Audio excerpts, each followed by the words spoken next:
Everyone, I am Shimona and welcome to my channel.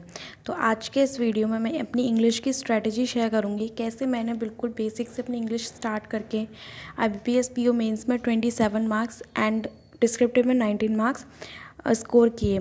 तो as a Hindi medium student I will share my strategy. So let's start the video. तो आपको सबसे पहले क्या करना है कि हम as a Hindi medium student हमको सबसे ज़्यादा प्रॉब्लम होती है इंग्लिश को समझने में। तो हम क्या करते हैं, वोकैब पे डिपेंड हो जाते हैं एंड वोकैब का मीनिंग समझने लगते हैं। एंड अगर कोई भी लाइन हमारे सामने लिखी आ जाती है तो हम सोचते हैं कि अगर वो वर्ड हमें नहीं आएगा देन हम उस लाइन का मीनिंग नहीं समझ पाएंगे। ऐसा मैं भी करती थी स्टार्टिंग में। मैं बिल्कुल इंग्लिश को वर्ड टू वर्ड समझने की कोशिश करती थी, but this strategy will not work in banking exam. Because banking exam में हमारे सामने जो मेन टॉपिक्स आते हैं वो होते हैं RC, cloze test and para jumbles. तो इन टॉपिक्स में आपकी वोकैब इतनी चेक नहीं होती है, आपकी जो चेक होती है वो चेक होती है reading skill. You have to improve your reading skill. जब तक आप अपने रीडिंग स्किल को इम्प्रूव नहीं करेंगे तब तक आप इन क्वेश्चन को सॉल्व नहीं कर सकते हैं। इन क्वेश्चन को सॉल्व करने में बिल्कुल भी वोकैब का कोई रोल नहीं। रीडिंग स्किल इम्प्रूव करने के लिए बहुत सारे लोग क्या करते हैं कि डायरेक्टली न्यूज़पेपर रीड करने लग जाते हैं एंड उसके एडिटोरियल्स रीड करने लग जाते हैं। Editorial newspaper and editorial are good source for reading, but कब? जब आपकी इंग्लिश थोड़ी बहुत इम्प्रूव हो चुकी है, जब आपको इंग्लिश में कुछ भी आप पढ़ सकते हैं ईज़िली। आप जो बेसिक इंग्लिश होती है जिसमें ईजी वर्ड्स यूज़ होते हैं, जब आप वो पढ़ने लग जाएंगे, आपकी समझ में आने लग जाएगी, आपके अंडरस्टैंडिंग लेवल बढ़ गया है, देन आप न्यूज़पेपर एंड एडिटोरियल पे स्विच कीजिए। उससे पहले आप क्या कर सकते हैं, आप सिंपल स्टोरीज़ पढ़ सकते हैं, लाइक जो बुक्स में आती है, लाइक 8-9 क्लास की बुक में जो स्टोरीज़ होती हैं, पहले आप उनको रीड कीजिए। उनको आप स्टार्टिंग में जब आप इंग्लिश स्टार्ट कर रहे हैं, चाहे किसी भी एग्ज़ाम के लिए स्टार्ट कर रहे हैं, बैंकिंग एग्ज़ाम के लिए भी स्टार्ट कर रहे हैं, तो आप पहले इंग्लिश में वो बुक्स पढ़ने की कोशिश कीजिए। आप उनके, क्योंकि उन बुक्स में आपको उस चैप्टर के बाद आपको वोकैबुलरी भी दे रखी होती है। तो आप, अगर आपको कोई भी वर्ड समझ में नहीं आता है तो आप वहाँ से देख लीजिए। एंड देन उन स्टोरीज़ को पढ़ने से आपकी थोड़ी रीडिंग हैबिट डेवलप होगी। आपको लगेगा हाँ इंग्लिश तो अब मुझे समझ में आ रही है। देन आप स्विच कीजिए न्यूज़पेपर पे। एंड पहले आप कोई भी इजी न्यूज़पेपर ले सकते हैं, like Indian express. Indian express को सब लोग इजी बताते हैं एंड द हिंदू की लैंग्वेज थोड़ी टफ होती है, तो आप द हिंदू पे बाद में स्विच कर सकते हैं। अगर आपको एडिटोरियल खुद से पढ़ने में प्रॉब्लम होती है, लाइक आपने बुक्स पढ़ ली हैं लेकिन फिर भी आपको खुद से पढ़ने में प्रॉब्लम हो रही है एडिटोरियल, देन आप निमिषा मैम की क्लासेस देख सकते हैं। मैंने उनको ही फॉलो किया था अपनी पूरी इंग्लिश की प्रिपरेशन के दौरान। मैं उनकी ही क्लासेस देखती थी। आपको जब स्टार्टिंग में समझ में नहीं आ रहा है कि कैसे आपको एडिटोरियल्स रीड करने हैं, किस वर्ड का क्या मीनिंग है, आप बार बार सर्च करते रहते हैं, तो अगर आपको प्रॉब्लम होती है तो आप निमिषा मैम को फॉलो कीजिए। बिकॉज जब हम किसी को लाइव पढ़ते हुए देखते हैं कि वो कैसे पढ़ा रहे हैं या वो उनका पढ़ने का तरीका क्या है, देन हमें ज़्यादा अच्छे से समझ में आने लगता है, बजाय जब हम खुद से पढ़ते हैं। तो आप उनको 15 to 20 डेज़ फॉलो कीजिए। देन आप जब वो पढ़ा देती हैं एडिटोरियल, देन उसके बाद खुद से भी आप वही एडिटोरियल खुद से भी पढ़ने की कोशिश कीजिए, क्योंकि जब तक आप खुद से नहीं पढ़ेंगे तब तक कुछ भी नहीं हो सकता है। तो उससे पहले जब वो एडिटोरियल पढ़ाती हैं तो उसमें वो कुछ टाइम भी देती हैं आपको पढ़ने का। तो अगर आप उतनी देर में नहीं पढ़ पाते हैं तो वीडियो पॉज कर लीजिए, जितनी देर आपसे लग रही है उसको पढ़िए एंड देन वीडियो को ऑन करके फिर कोशिश कीजिए, फिर देखिए कि उन्होंने कैसे समझाया है। अगर उन्होंने जो समझाया है आपने जो समझाया सेम है, देन आप समझ सकते हैं कि आपकी जो इंग्लिश की जो रीडिंग है वो इम्प्रूव हो रही है। आपको इसे फॉलो करना पड़ेगा और रेगुलर बेसिस पे करना पड़ेगा। अगर आप बीच बीच में छोड़ छोड़ के करते हैं, लेकिन आज पढ़ लिया फिर 2 दिन का गैप कर लिया फिर पढ़ लिया, तो इससे आपकी इंग्लिश इम्प्रूव नहीं होगी। आपको कोई भी चीज़ है वो रेगुलरली करनी होगी। अगर आपको लगता है कि हाँ अब मुझसे मैं एडिटोरियल खुद से पढ़ सकता हूँ या पढ़ सकती हूँ, तो आप क्या करिए, फिर आप खुद से पढ़िए। अगर आप स्टार्टिंग में खुद से नहीं पढ़ पा रहे हैं, being Hindi medium student problem होती है, देन आप एडिटोरियल क्लासेस को फॉलो कर सकते हैं। देन अब बात आती है, हम रीडिंग तो इस तरीके से अपनी इम्प्रूव कर लेंगे, बट बाकी चीज़ें क्या? तो रीडिंग के साथ ही आपको वोकैब इम्प्रूव करनी है। वोकैब के लिए आप अलग से कुछ भी मत करिए। अकॉर्डिंग टू मी वोकैब आप जो रीडिंग में ही हमारे पास जो एडिटोरियल की वोकैब आती है आप उसको देखिए एंड वहाँ से ही आपकी इम्प्रूव हो जाएगी। आप वोकैब के लिए चाहें तो कुछ भी अलग से वर्ड मेड इजी पढ़ सकते हैं।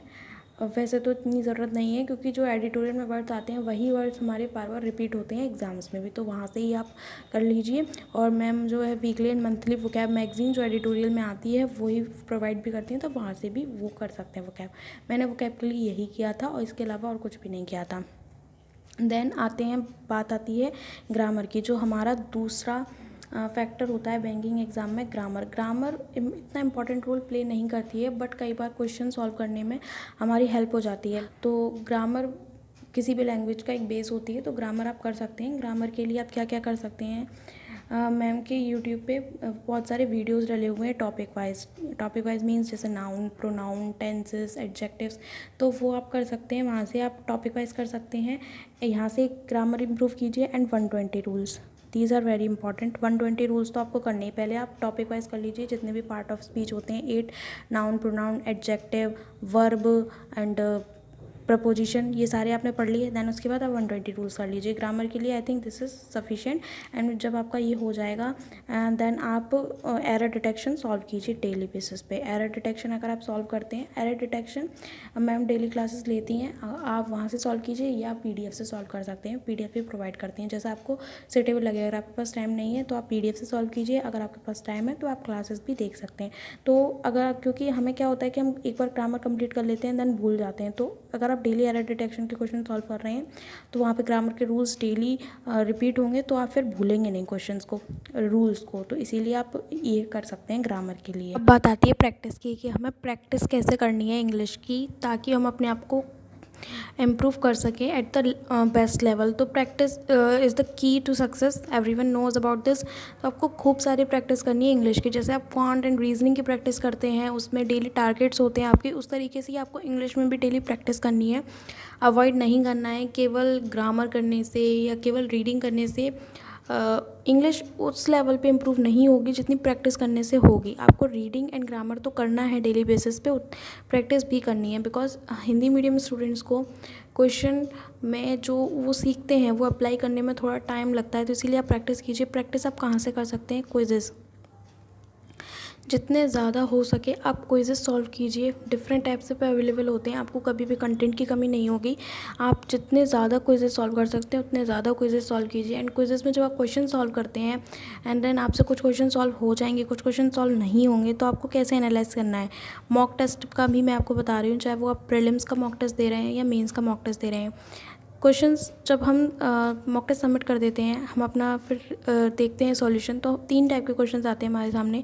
फर्स्ट टाइप के जो क्वेश्चंस आपके सही हो जाते हैं, सेकंड टाइप के जो आपके गलत हो जाते हैं, थर्ड टाइप के जो आपने छोड़ दिए होते हैं, आप अटैम्प्ट नहीं कर पाते हैं। तो जो क्वेश्चंस आपके सही हो जाते हैं, बहुत सारे लोग उनको अवॉइड कर देते हैं, उनको देखते ही नहीं है कि यहाँ से भी वो कुछ सीख सकते हैं। जो आपने क्वेश्चन सही कर दिए, आप वहाँ पर 2 चीज़ देखिए कि आपको टाइम कितना लगा उसको सॉल्व करने में, एंड सेकेंड आप देखिए कि वो क्वेश्चन आपने जिस लॉजिक से सॉल्व किया था क्या वही लॉजिक है, आप चेक कीजिए।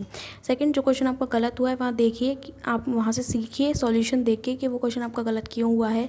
वोकैब की वजह से गलत हुआ है, ग्रामर की वजह से गलत हुआ है, या आपको रीडिंग समझने में, अंडरस्टैंडिंग में कुछ प्रॉब्लम थी, इस वजह से गलत हुआ है।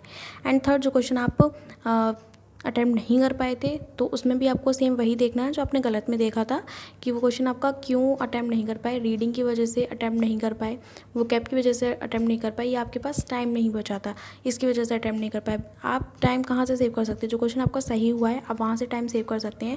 बिकॉज जो क्वेश्चन आपके सही हो जाते हैं, जब आप उनको जल्दी सॉल्व करेंगे तभी जो आप क्वेश्चन सॉल्व अटैम्प्ट नहीं कर पाए हैं वही अटैम्प्ट कर पाएंगे। तो आपको इंग्लिश में प्रैक्टिस के लिए क्विजेस को अटैम्प्ट करना है, मॉक टेस्ट लगानी है, एंड वीक में एक मेंस का मॉक टेस्ट ज़रूर देना है। एंड मेंस के मॉक टेस्ट के क्वेश्चन आपको ज़रूर सॉल्व करने हैं, बिकॉज इंग्लिश में केवल प्रीलिम्स की प्रैक्टिस करने से कुछ नहीं होगा, आपको मेंस लेवल क्वेश्चन भी सॉल्व करने पड़ेंगे।